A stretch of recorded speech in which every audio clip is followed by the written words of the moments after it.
नमस्कार। आज हम कुछ अहम दस्तावेजों पर बात कर रहे हैं। ये operation midnight hammer Iran nuclear strike से जुड़े हैं। मुद्दा ये है कि 22 जून 2025 को जो अमेरिका और इजराइल ने मिलकर ईरान के परमाणु ठिकानों पर हवाई हमले किए, उसके बाद से हालात काफ़ी पेचीदा हो गए हैं। जी बिल्कुल, काफी तनावपूर्ण स्थिति है। तो आज हमारी कोशिश क्या है?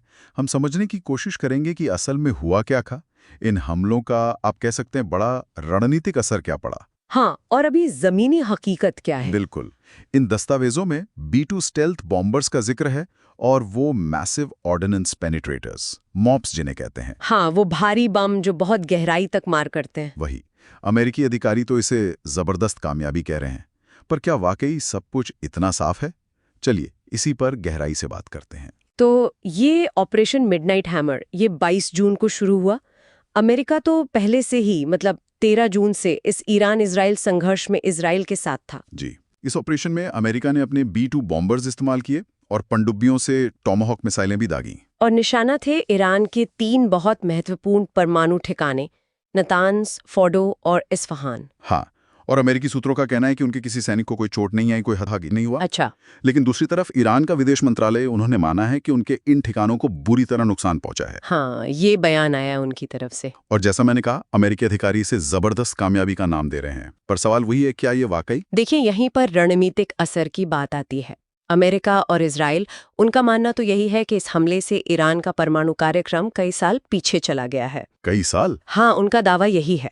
और देखिए, IAEA यानी अंतर्राष्ट्रीय परमाणु ऊर्जा एजेंसी, उसने भी इस बात की पुष्टि की है कि फोर्डो में जो सेंट्रीफ्यूजेस थे वो अब काम नहीं कर रहे हैं। ओह, ये तो बड़ी बात है, क्योंकि फोर्डो तो उनका सबसे सुरक्षित माना जाने वाला ठिकाना था ना। बिल्कुल, वो पहाड़ के अंदर बना है, बहुत मजबूत, तो उसका निष्क्रिय होना एक अहम बात मानी जा रही है। लेकिन जैसा होता है, कहानी का दूसरा पहलू भी है। ईरान इसे मानने को तैयार नहीं। हाँ, उनका क्या कहना है? ईरान ने इसे अंतर्राष्ट्रीय कानून का सरासर उल्लंघन बताया है और बदला लेने की कसम खाई है। उनके विदेश मंत्री अरागची का बयान तो काफी तीखा था। क्या कहा उन्होंने? उन्होंने इसे संयुक्त राष्ट्र चार्टर का अपमानजनक, गंभीर और अभूतपूर्व उल्लंघन कहा। तो जाहिर है इससे तनाव और ज्यादा बढ़ गया है। हाँ, और ईरान ने सिर्फ बयान नहीं दिया, जवाब भी दिया। जी बिल्कुल। अगले दिन 23 जून को उन्होंने कतर में अल उदीद एयर बेस पर मिसाइलें दागी, जहां अमरीकी सैनिक तैनात हैं। हाँ, हालांकि रिपोर्ट्स यही हैं कि ज्यादातर मिसाइलों को हवा में ही रोक लिया गया, कोई जानी नुकसान नहीं हुआ। लेकिन एक संकेत तो दे दिया ईरान ने। बिल्कुल, कि वो चुप नहीं बैठेंगे। सही कहा। इस जवाबी कार्रवाई के बाद अब ईरान और इजराइल के बीच एक कह सकते हैं बहुत नाजुक सा युद्ध विराम लागू है। नाजुक सा? हाँ, मतलब पर्दे के पीछे बातचीत, कूटनीति, ये सब चल रहा है, लेकिन बयानबाजी अभी भी बहुत सख्त है दोनों तरफ से। अच्छा। और इसी बीच एक बहुत बड़ी डेवलपमेंट हुई है। ईरान ने IAEA के साथ अपना सहयोग सस्पेंड कर दिया है। ओह, ये तो चिंता की बात है। मतलब अब निरीक्षण?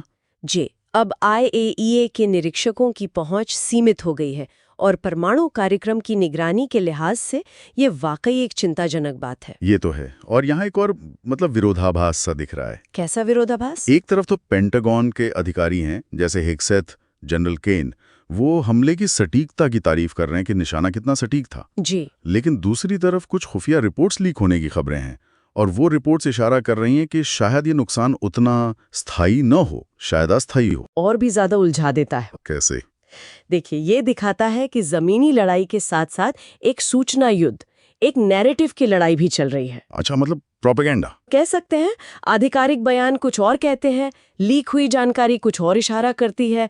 शायद दोनों पक्ष अपने अपने दावों को मजबूत करने की कोशिश कर रहे हों। और इसी माहौल में ईरान के सुप्रीम लीडर अयतुल्ला खामनेई, उनका बयान भी आया है। उन्होंने अमरीकी हमले को एक तरह से प्रतीकात्मक तौर पर फेल बताया है। फेल? हाँ, उनका दावा है कि ईरान ने जो पलटवार किया वो ज्यादा असरदार था और वो आगे और भी कड़ी कार्रवाई की धमकी दे रहे हैं। बाप रे, मतलब तनाव कम होने के बजाय बढ़ता दिख रहा है। बिल्कुल। तो अगर हम पूरी तस्वीर को जोड़ने की कोशिश करें तो क्या दिखता है?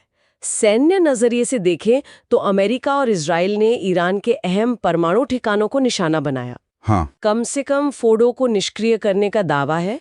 कूटनीतिक मोर्चे पर एक युद्ध विराम तो है, पर वो बहुत ही अस्थायी लग रहा है। और बातचीत और IAEA सहयोग का भविष्य अनिश्चित है। सही कहा। और पूरे इलाके में तनाव बहुत ज्यादा है, खासकर अमेरिकी ठिकानों और हितों के लिए खतरा साफ दिख रहा है। तो मतलब ये एक बड़ी सैन्य कार्रवाई थी जिसके नतीजे अहम हैं, लेकिन शायद उन नतीजों पर अभी सवालिया निशान हैं। और अब हम एक ऐसी स्थिति में हैं जहां तनाव बहुत ज्यादा है, कूटनीति पर भारी दबाव है। जी। और आगे क्या होगा ये कहना मुश्किल है। बिल्कुल। और यहीं पर वो एक बुनियादी सवाल उठता है जिस पर शायद सोचने की जरूरत है क्या सवाल? कि अगर वो लीक हुई खुफिया जानकारी सही है कि नुकसान शायद अस्थायी है और उधर ईरान ने IAEA का निरीक्षण भी रोक दिया है, तो ये जो शक्ति प्रदर्शन और प्रतिरोध का खेल चल रहा है, इसमें अगला कदम क्या होगा? खासकर जब हमें ये पता ही नहीं चल पा रहा कि ईरान पर्दे के पीछे असल में क्या कर रहा है। इसका लंबे समय में परमाणु निगरानी पर क्या असर पड़ेगा? ये वाकई एक बड़ा सवाल है। हाँ, और इसका जवाब फिलहाल शायद किसी के पास नहीं है।